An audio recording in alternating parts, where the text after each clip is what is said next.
Vámonos con Diego Tamés. Nos tiene lista su cápsula de nuestra historia. Adelante, Diego.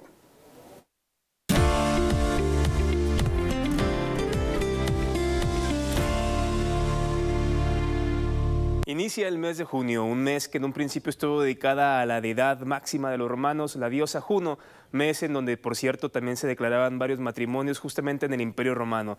Y es que la realidad dista mucho de lo que pensamos los seres humanos va a ser eterno.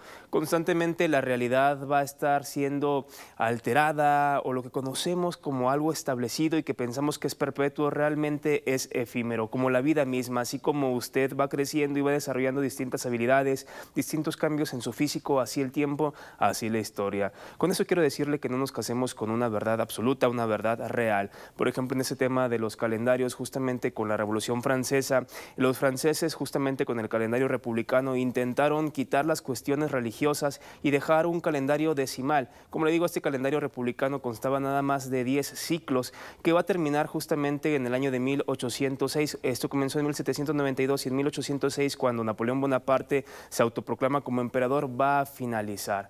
De esta manera, las revoluciones son constantes en la edad contemporánea. Si entendemos como revolución un cambio total, absoluto, abrupto, de golpe de un estado al otro, pues tenemos que también los sistemas políticos, los sistemas económicos, los sistemas sociales van a estar mutando constantemente. Le quiero decir que las fronteras, que el término y concepto de nación, que lo que usted conoce en sí como alguna realidad o una verdad absoluta en la ciencia, en la historia, pues va a ir mutando, va a ir cambiando.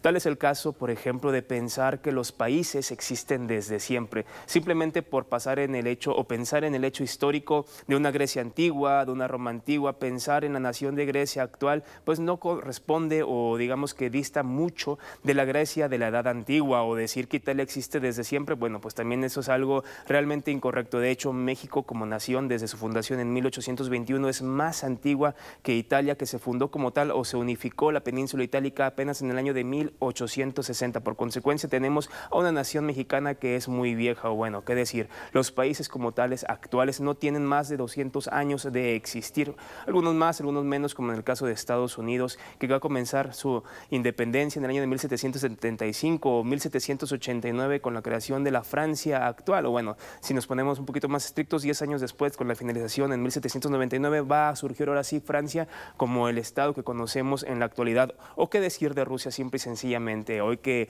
en los últimos años Rusia ha estado en boga de todo el mundo, bueno, Rusia como tal va a surgir, ¿no?, el Estado ruso en el año de 1992, justamente con la desintegración de la Unión Soviética.